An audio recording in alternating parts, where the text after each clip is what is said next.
This episode is sponsored by Smart Travel, a new podcast from NerdWallet. You know that one friend who always finds the best travel deals, picks the right cards, and somehow ends up in first class for the price of coach? How do they do that? Well, Smart Travel is like that friend, but in podcast form. They cover all things travel finance, like which travel cards earn their keep and which are just heavy, shiny metal, and planning group trips that won't ruin your budget or your friendships. So travel smarter and spend less. That's the key with help from NerdWallet. Follow Smart Travel wherever you get your podcasts. Armchair Explorer is a part of the Voyescape podcast network. Check out all of their shows from around the world at voyescape.com. Hey guys, welcome to the Armchair Explorer, where the world's greatest adventurers tell their best story from the road. I'm Aaron Miller. I'm a travel writer. And this episode, we have something really special in store. When we think of traveling, when we imagine the places that we'll visit, we see them, don't we? We imagine what our eyes will show us. Well, what if what our eyes showed us is black, is a starless night? How would you experience the world then? How would you experience it with your other senses? Would you still travel? Would you still have the courage to be an explorer? Well, our guest today did, and he does, and he is going to take us on an incredible adventure and show us the world as he sees it with his other four senses. And guess what? It might just change how you see the world too. Are you ready? Let's go. Taking us on this journey is Christopher Venter. He goes by the moniker of the Blind Scooter Guy. I'm not going to say too much about who he is or what his story is right now, because he's going to jump into that in just a second. But I will say that this is a really unique journey in another way too, because Christopher is following in the footsteps of another blind explorer, and his name was James Holman, and he was a famous 19th century traveler, a famous explorer of his day. He's an incredible guy. I really think more people should find out about him. I loved learning about his life. And the journey that Christopher is taking actually retraces the footsteps of one of Holman's journeys through Europe, and we're going to hear about that as he goes too. So we're just about to get going, but before we do, if you want to connect with Christopher, and I think you will after this show, you can do so at blindscooterguy.com. He was always big into scooters before he went blind, and he still is now, hence the name. And you can find out more information about what he does there, his two books, which we're going to delve into in this story today. I will also link to those on the webpage, of course. He's also on Twitter and Facebook at Blind Scooter Guy. And please do reach out. I'm sure he would love to hear from you. I also want to say a huge thank you to one of our listeners, Nikki Curry, for connecting me with Christopher. Nikki is the manager of the Hermanus Tourism Bureau near where Christopher lives in South Africa. They're friends, but they've done a lot of projects together as well. It's a beautiful part of the world. Lots of whales and adventure and wine, great combo.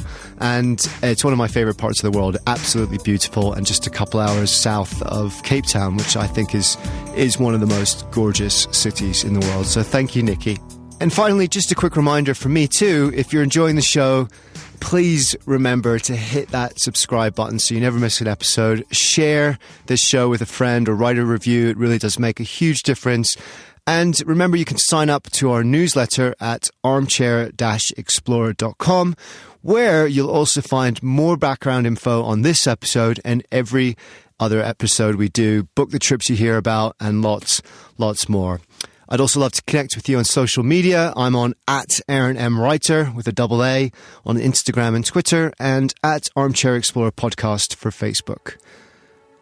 But for now, close your eyes, and I mean really close your eyes and imagine what it would be like to see the world like this, to see only darkness, to go from a fully able-bodied traveler and adventurer who liked nothing more than to explore the world, to suddenly, at the age of 40, losing your sight entirely. Would you have the courage to carry on? Well, Christopher did, and his inspiring story may just change how you see the world too. Well, I've always been addicted to adventure, and I blame that on my parents, who sent me off to Boy Scouts at a very young age and put books by authors like Enid Blyton in my midst.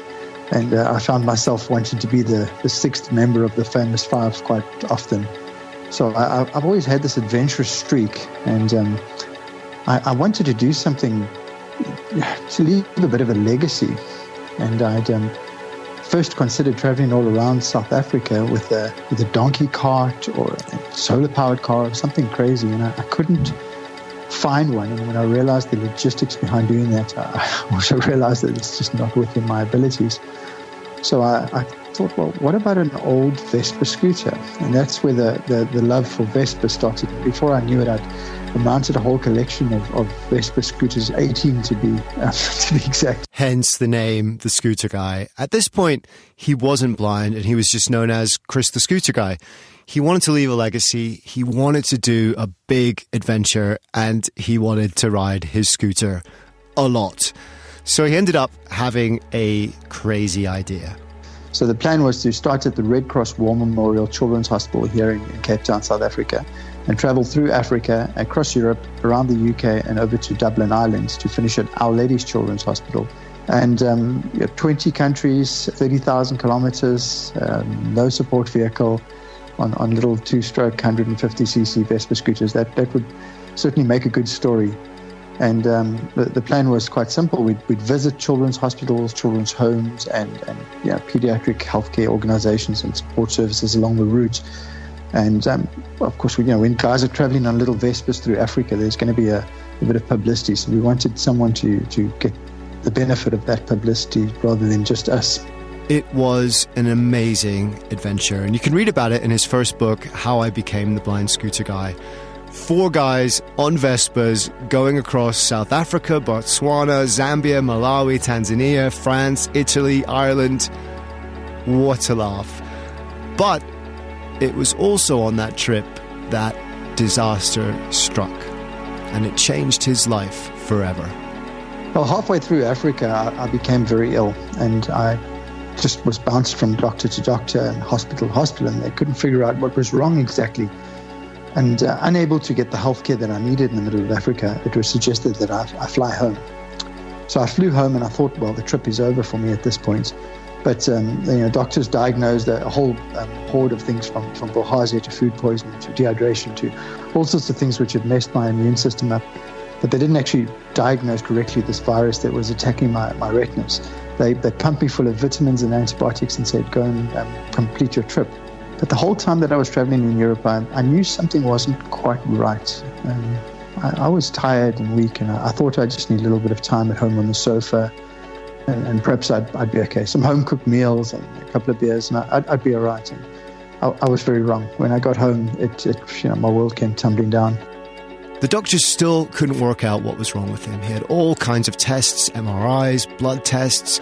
Nothing seemed to explain this strange illness until one day his sight started to dim very, very quickly. Within 24 hours, it was gone.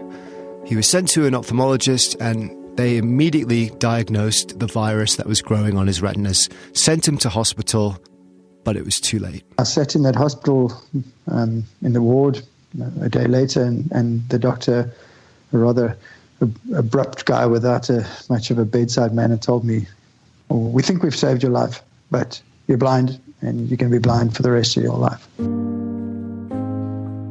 You're never going to see again. So at that point, I thought my days of being an adventurer and an aspiring travel writer were absolutely over. I just said to the doctor, I said, look, send me home. I'll go bounce off walls and I'll figure this out. But I just need to get the hell out of here. And to be honest, my plan was just to off myself. I thought, there's no way I'm going to live as a blind person. I don't want to. My life is over. And because of the sickness, I was not only blind, but I'd become so weak I could barely walk, I couldn't shower, I couldn't use the toilet myself. I was pretty weak and just as well, because I probably would have gone and jumped out in front of a truck or something like that, something crazy and stupid if I could have. And it gave me time to heal, and I learned about accessibility. I learned how to navigate the world differently and how to... Yeah, it was a new challenge, a massive, massive challenge, perhaps the biggest of my life. It was an incredibly difficult challenge, and he had many dark days where, frankly, he wasn't sure if he was going to be up to it. Who of us would? Who of us could, after such a sudden and debilitating change? He describes it as a sentence for which he committed no crime. But then he heard about James Holman, and it all started to change. Holman was quite a character, and I almost see myself as some sort of a reincarnation of him, if you believe in that. He was also the type that wanted to bounce off walls, and when he lost his sight in his late teenage years, he refused to let the doctor's diagnosis be accepted, and he said to them, I'm not going to accept this. I'm going to become a doctor. So he went off to Edinburgh and he studied medicine. At the end of his studies, these professors said to him, look, James, have you come any closer to realizing now that you cannot do anything about your sight loss? And he said, no, I haven't. He said, well, perhaps it's time for you to travel to some warmer climates. And that's, James took that to mean go and travel around the world rather than go and have a holiday.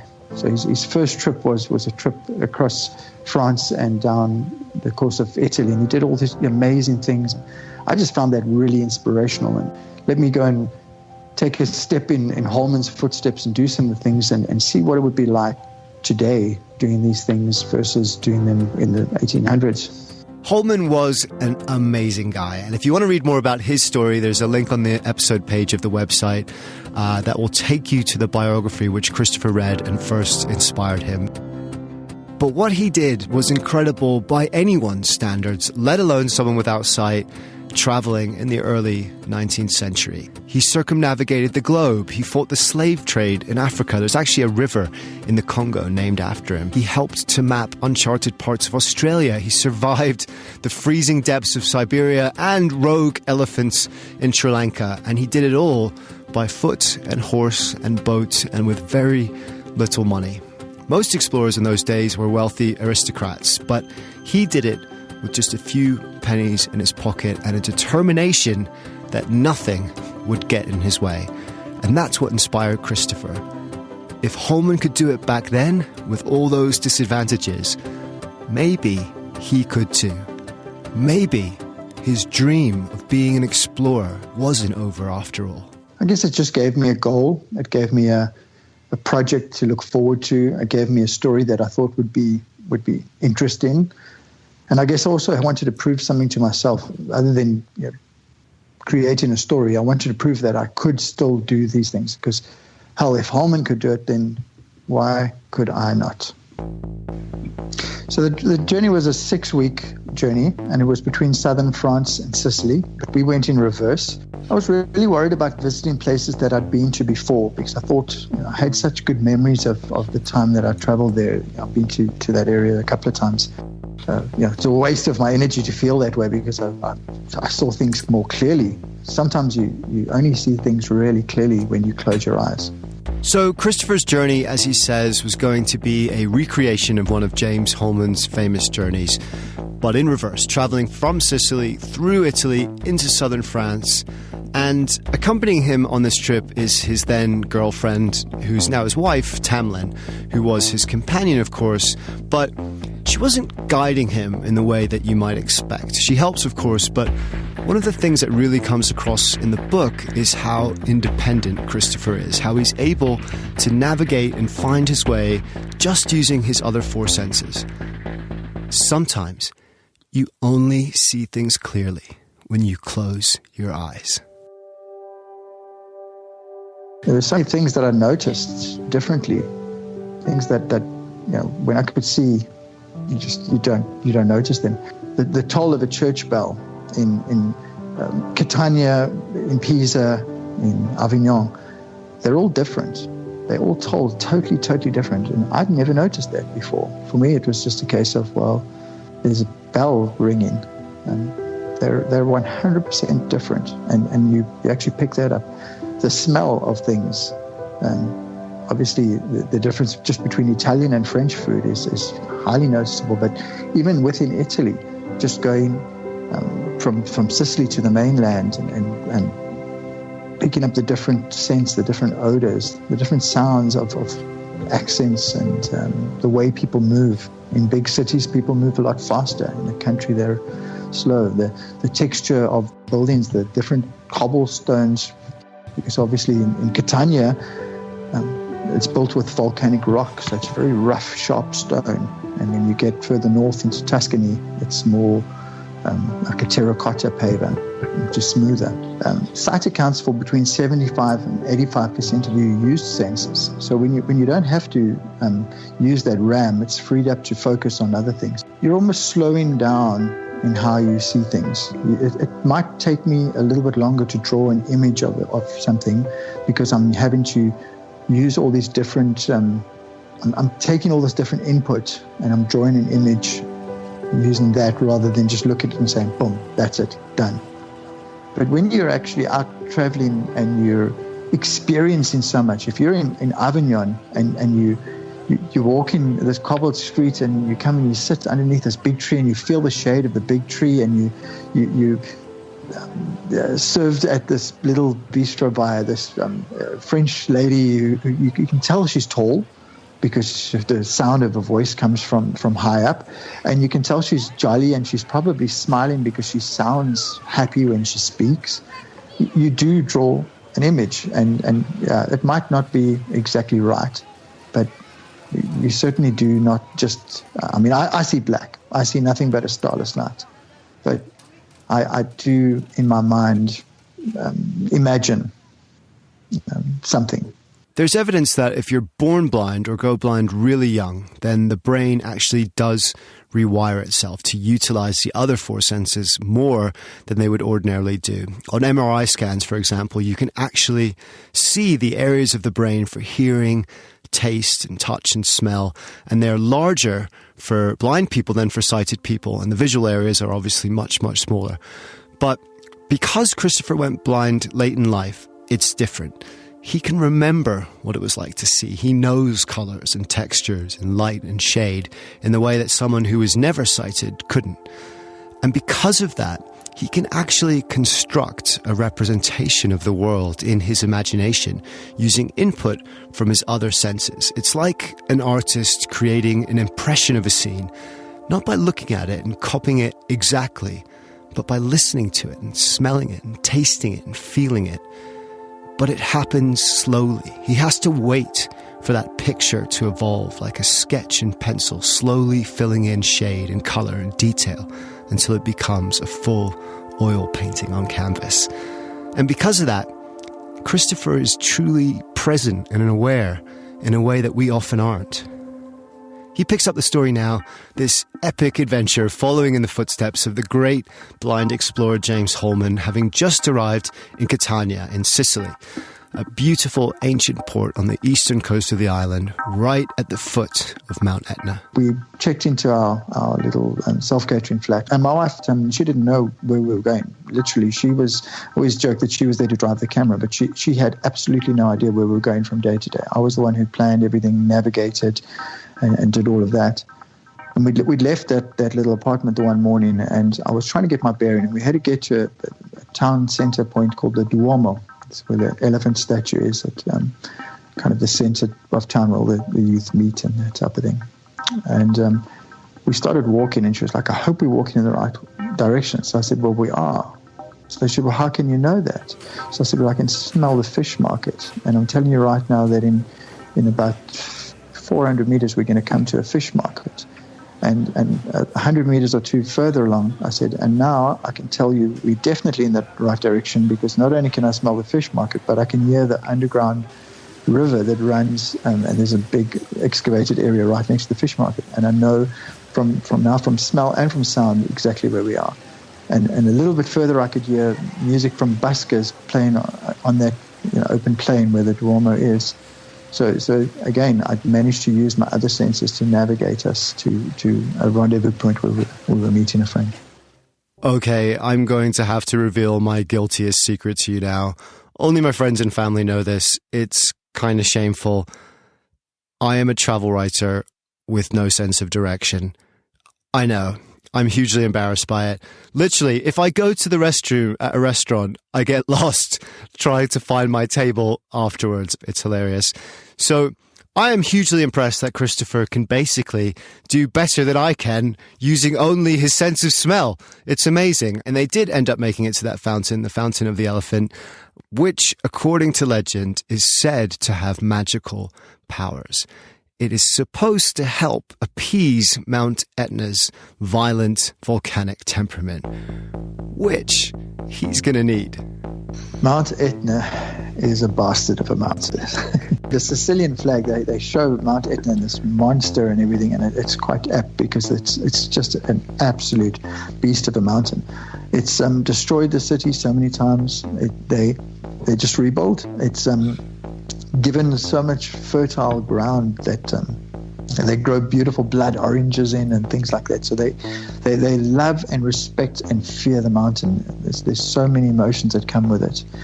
For me, I wanted to climb Mount Etna. And the day that we did go and climb Mount Etna, unfortunately, it was still quite chilly, and there was snow on the mountains because there's quite a few peaks there, and the mountain was erupting at the time, but not aggressively. It had been erupting for a few months, so it was open to climbers. And I told him, and this won't be a problem because there's trails, there's a jeep track, and I'll be able to feel the jeep track out, and we'll be able to follow it, no problem. But of course, the snow had totally covered the jeep track, and the jeep track had become quite iced over. So it wasn't just snow; it was like walking on steep ice. So we'd have to walk on the sides, or cutting from contour to contour and scrambling up in this snow that was sometimes 2 feet deep. And we got to 2,800 odd meters when they evacuated the mountain. So we were just right there at the summit, and I was quite relieved to turn around, and it gave me a reason to one day have to go back there. Mount Etna is a bastard of a mountain. The ancient Greeks believed it was the workshop of Cyclops and that the giant Typhon lay underneath. And they weren't far wrong. It is the highest active volcano in Europe, topping out at almost 11,000 feet, and it has the longest recorded history of eruptions in the world, dating back more than 3,000 years. And it has wreaked havoc on the surrounding towns and villages, including Catania, during all of that time. So as hikes go, it's definitely not to be sniffed at. But what Christopher doesn't say is that the reason it was so important for him to climb it was that Holman did too. Well, actually, Holman climbed Vesuvius, which is a few hundred miles to the north, another famous volcano. He was reportedly stood on the edge of that caldera. He could actually feel the rumble of the magma through his boots. So you could imagine how dangerous it would feel as a blind man. And apparently someone asked him if he needed help, and he just nodded his head and said, "I can see things better with my feet." You gotta love that guy. But that wasn't the only adventure that Holman led him on. There's so many little interesting things that I tried to mirror Holman. He went and hiked through this forest, and ironically, when he hiked through this indigenous forest, he got lost in the forest and struggled to find his way out. So we went and hiked through an indigenous forest, not with intentions of getting lost, but guess what? We got lost. And it was raining and it was muddy, and that was in southern Tuscany. There were just so many interesting things. Holman was certainly braver than me because he went and rode a horse from Tuscan village to Tuscan village, and we chose a tandem side-by-side bicycle that we cycled all around Lucca in Tuscany. This beautiful ancient village where there's a wall that's between 15 and 18 meters wide on top that goes all the way around, almost 3.5 kilometers around the village. And Napoleon in his days planted so many oak trees because he didn't want his soldiers to always walk in the sun and not be able to rest in the shade. So just going and buying a fresh baguette and a camembert and sitting under these trees on a bench. So we just tried to mirror, but also not do exactly what he did, but rather to take a modern look at how today you travel versus how they would have had to travel back then. Christopher had lots of incredible adventures. He traveled through Tuscany, as he says. He took part in a huge Easter procession. He smelled the gunpowder from the fireworks, the bands playing, crowds cheering all around him. He explored the staggeringly beautiful Cinque Terre, I think just one of the most gorgeous places on Earth. And wherever he went, he seemed to make these lifelong friends. He calls them family. People that he had met on his previous scooter adventure when he was sighted, and then welcomed him back again with open arms. The Italians are wonderful for that. I once did a story about walking an old salt trading road across the Apennine Mountains in Italy, way, way off the tourist trail. I was just staying in these little tiny family guest houses along the way. And it was amazing. I didn't speak any Italian. They didn't speak any English. And yet somehow I became best friends with everyone I stayed with. And I've never eaten better, by the way, in my life. But next up for Christopher was another Holman-inspired adventure, and this time on the absolutely gorgeous Amalfi Coast. Holman went out on the Tyrrhenian Sea and he paddled on a fishing boat. He oared a big stretch of the Tyrrhenian Sea. For me, that wasn't an option, so I went on a sea kayak and I kayaked along the Amalfi Coast just to kind of get a feel for how he would have felt being out there without sight in the dark when everybody else around you could see. It was a chilly day. It was quite windy, and the young guy that took us out kayaking, he made a special exception because he only operates. He actually told us that he only works for 3 or 4 months of the year, and the rest of the time he sits around and drinks limoncello and eats pizza. Wait, I just got to say, don't the Italians have it sorted? He works 3 months of the year and then sits around the rest of the time drinking and eating the best pizza on the planet. I want to be that kayak guide when I grow up. And it's not just him. I think this every time I go to that part of the world, whether it's in Italy or southern France or Spain. There's just something magic in the Mediterranean. It just slows you down. People have time for each other, for their families, for siestas, for long meals, for bottles of wine. And ultimately, isn't that really what life's about? Well, that and a bit of adventure. He'd never taken a blind person out, and he really wanted to. He actually brought his boats down to the beach, and we went out a little bit before his season had started. And almost opened his eyes because he thought that it was going to be a real challenge. It was going to be real tough. It was going to be a task. He's going to almost have to guide me by the hand. And that wasn't the case. We just got onto the tandem kayaks and we paddled and we had so much fun. And we didn't fall in the water until I beached the boat. And he was so courteous. He told me now he's going to pull up to the side of the beach so I can easily get out. I can just step out. Don't worry. I stepped up and then he said, okay, just walk that way. But of course, as a blind person, you don't know which is that way. So when I stepped off the ledge right into the water to chest deep rather than in the opposite direction, which was the way he was pointing. But it was a great experience.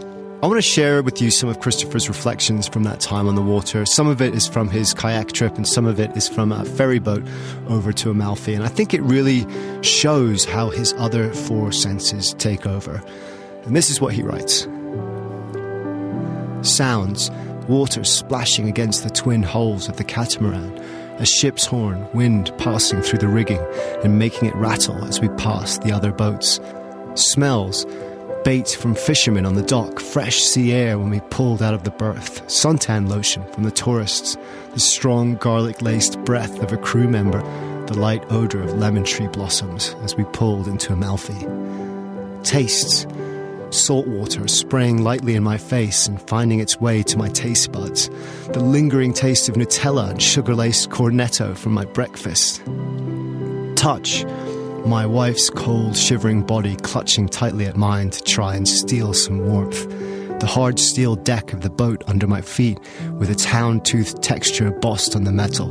Water spraying at my face when the boat porpoised over sets of swells.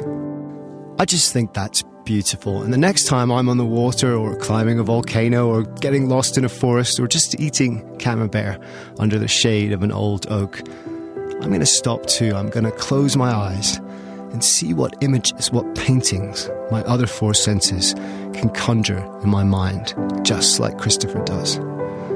Especially when it comes to food, because Christopher loves his food. And that's lucky, because next up is France. First it was Nice, which was such a pleasant surprise. It was such a lovely place.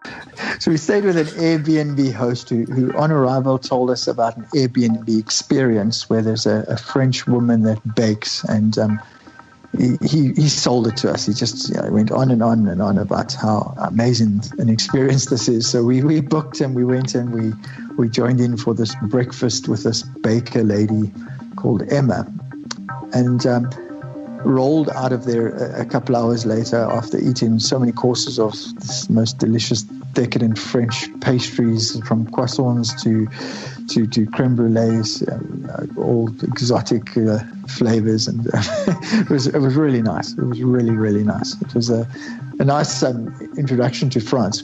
He writes really beautifully here as well, and in fact he writes beautifully about food all the time. In Italy, he describes the arancini, the heat of the skin, the crunch when he bites into it. In Sicily, the bread, which he says is what he would choose for his last meal on earth. Just bread, just Sicilian bread and nothing else. That's how good it is. And then here, at the brunch of a lifetime, maybe my favourite food metaphor of all time. It's about panna cotta. He writes, "Not just delicious, it was decadent. I wished the pot was large enough so that I could climb into the soft, velvety mixture, sink into the thick cream concoction, and swim through that soft, flavoursome dessert like a whale shark collecting plankton from the ocean." Totally stealing that one. Sorry, Christopher. I've just got this image of him as a whale shark in a giant vat of panna cotta, his mouth just huge, wide agape, and panna cotta! Yeah, French brunches do that to me too. And from there, it basically just carried on that theme. I don't know if James Holman ate his way across France. If he didn't, he was missing out. But Christopher definitely did. From Nice, through Provence, and up into the Pyrenees. Oh, there were so many different markets we went to, from Nice to Cast, which is in the Midi-Pyrenees mountains. And everybody thinks the French people are rude, but they're not rude, really. We made a point very quickly of telling them, no, we are from South Africa, not from England. Don't worry, you don't have to hate us. Oi! First off, well, it's true. The French do hate the English, but I don't think they're rude. I lived in France for 3 months, absolutely loved it, loads of amazing friends, but I do have to confess that my wife is Scottish, and when we travel in France, I pretend I'm Scottish too. I do. And it does make a difference. You can see the relief on their face when we tell them we're not English. It's like, oh, thank God, come and sit down and have some snails or whatever. So fair enough, I get it. It's the price you pay for being the home of the Beatles, Led Zeppelin, and James Bond. I think being with local people as much as possible also really helps, because you stop and you don't just walk past and say, how much is that? You talk to the people, find out about how they make this salsiccio or saucisson, what goes into it, and how long have they been doing it. Just ask questions and just try to really get absorbed in their world. So I always say there's a difference between a traveller and a tourist, and I never want to be a tourist. I always want to be a traveller. Amen to that. And I think that's great advice, no matter where you are or what you're doing. Be curious, be generous, be kind, be a traveller, and you'll generally get that same positivity back. But actually, it was during this part of the journey, as it was nearing its end, that something changed in Christopher. Even though he'd been having this incredible time, there was also a part of him that had been sad, that had also mourned for what he had lost, for what he was missing, that everyone else around him was experiencing and taking for granted. But then right at the end, he suddenly changed. He had travelled the entire length of Italy, from south to north, just like Holman. He had crossed into France and explored its southern coast and mountains. He had made friends and met locals. He had kayaked in the ocean and climbed a volcano. And what he realised was that he was an explorer. He was an adventurer. He was, just like Holman, not letting this nightmare fade his dreams. I can still smell, I can still taste, I can still touch. I can still do things, I sometimes have to do things, I have to adapt the way I do them, but I can still enjoy the world so much more. And I can probably enjoy the smell of things and the taste of things more than a sighted person would. It's a different way of living, but I can still live. I used to ask why, he says. Why did this happen to me? Why should I live like this? Why me? Why does it have to be so hard? Why not anyone else? Why not someone more deserving of the bad luck? Now he says he asks different questions. How can I do that? How can I achieve my dreams? How can I make the world more accessible to myself? How can I get out there and do all the things that I want to? How can I make the world see that a blind man can do anything that a sighted person is able to?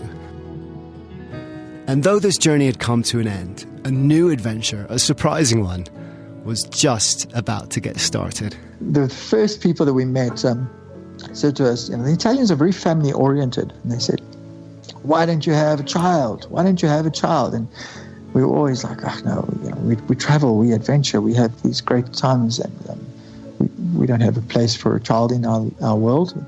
This kept happening, and everywhere we went, from Sardinia to Tuscany, everybody kept saying, no, you guys would be such good parents. Come on, what's going on? You need to have a child. And eventually we started saying, well, maybe we should have a child. Maybe we should seriously think about that. And a couple of people said to us, if you don't, you might regret it one day. You might regret not making that choice to share your world with a little you. And by the end of it, so we started asking ourselves this question and having this conversation. And by the end of the trip, we decided that, hell, you know what? Maybe we should have a child. And perhaps it was all that French champagne and romance of having the Provence in the air. Yeah, you got to watch that French champagne, I'm telling you. Because a few months after they got home, guess what? A little scooter boy was born. And that, my friends, is the greatest adventure of all. But right at the end, there's a scene in the book in that town of Lucca where they went cycling, where Tamlin sees a little blind boy walking past. And Christopher wants to say something. He's inspired to say something to him. But of course, the boy doesn't speak English, and the moment passes, and he missed the chance. So I asked him, what would he have said? There were so many people when I went blind that kind of shied away and just disappeared out of my life. And sometimes I think, well, they're not real friends anyway. It's just as well that they're gone. But I always say that for the people that didn't say anything, because they perhaps didn't know what to say, I would have preferred if they just said anything. And we were sitting on this bench, and then Tamlin told me the story of these two ladies coming along with a young boy, and they're walking quite fast, that he almost was struggling to keep up with him. They were on either side of him. He didn't have a cane. They had one hand on each of his shoulders, and they were guiding along. And the streets are quite rough and rustic there, a little bit ripped up. And when she told me, there's a blind boy walking there, and I was like, really? Oh, and by the time she explained it, he was kind of gone and out of sight. And I always felt like, geez, I just wanted to say to him, little guy, don't stress. Everything's going to be okay. You can still live a full, fun, fruitful life. You can still achieve your goals. You can still reach for the stars. You can still dream. You can still discover. You can still do whatever you want to do. Just because you can't see doesn't mean you can't live. And these two ladies that perhaps they were family members, perhaps they were teachers from a school or something. They were, from what I understand, they were a little bit rough with him. They were like, come, pushing him along. And I would have liked to have just stopped them in their tracks and said, hey, easy, take it easy. Hey, little guy, it's okay. Life won't always be so hard. It doesn't have to be. No matter what stands in your way, no matter what obstacles life presents, you can still live, you can still dream, you can still reach for the stars. The psychologist Viktor Frankl, who spent 3 years in concentration camps in Auschwitz and Dachau, said, when we are no longer able to change a situation, we are challenged to change ourselves. Everything can be taken from a man but one thing, the last of the human freedoms, to choose one's attitude in any given set of circumstances, to choose one's own way. Sometimes you only see things clearly when you close your eyes. Thank you, Christopher. Thank you for inspiring us with your incredible story. You show us what that quote really means. When we are no longer able to change a situation, we are challenged to change ourselves, to choose one's own way. Please remember, if you want to connect with Christopher, you can on Facebook and Twitter at Blind Scooter Guy and blindscooterguy.com. I'll link to his books on the episode page, along with lots of background stuff and images from this episode, as well as recommendations for the best accessible travel companies that can help make your big dream trip come true, no matter what the level of your ability is. And thank you so much to you guys as well. Thank you for listening. It's always so amazing to go on these adventures together. This show is all about spreading a message of inspiration and positivity and love for this amazing planet of ours. If you share that message, please help spread the word by subscribing, by telling a friend, by leaving a review. It all really helps. And it's important too, because remember, the more that you look for wonder in the world, the more the wonder of the world becomes a part of who you are. Dare to be truly alive. Quick question. Do you want travel tips from people who have actually been there? Our show is co-hosted by Tim Johnson, an award-winning travel journalist who's been to more than 145 countries around the world. And I'm David Brody, the other co-host who's been travel podcasting for 20 years while traveling to 50-plus countries around the world. In about 10 or 20 minutes per show, we break down a destination with the kind of insight you usually only get from long guidebooks or hours of research. So if you want expert advice, zero fluff, and travel inspiration that you can actually use, search for Travel in 10 wherever you listen to podcasts, or you can also find us at boyescape.com. Hi, I'm Pauline Fromer, host of the Fromer's Travel Podcast. We post new episodes weekly, detailing the kinds of money-saving tips and cultural insights that will make your trips richer without making you significantly poorer. We do so by interviewing real travel experts like TV host Samantha Brown, Fromer's authors from around the globe, and such public figures as Free Solo's Alex Honnold. It's a fun travel party. I hope you can join us.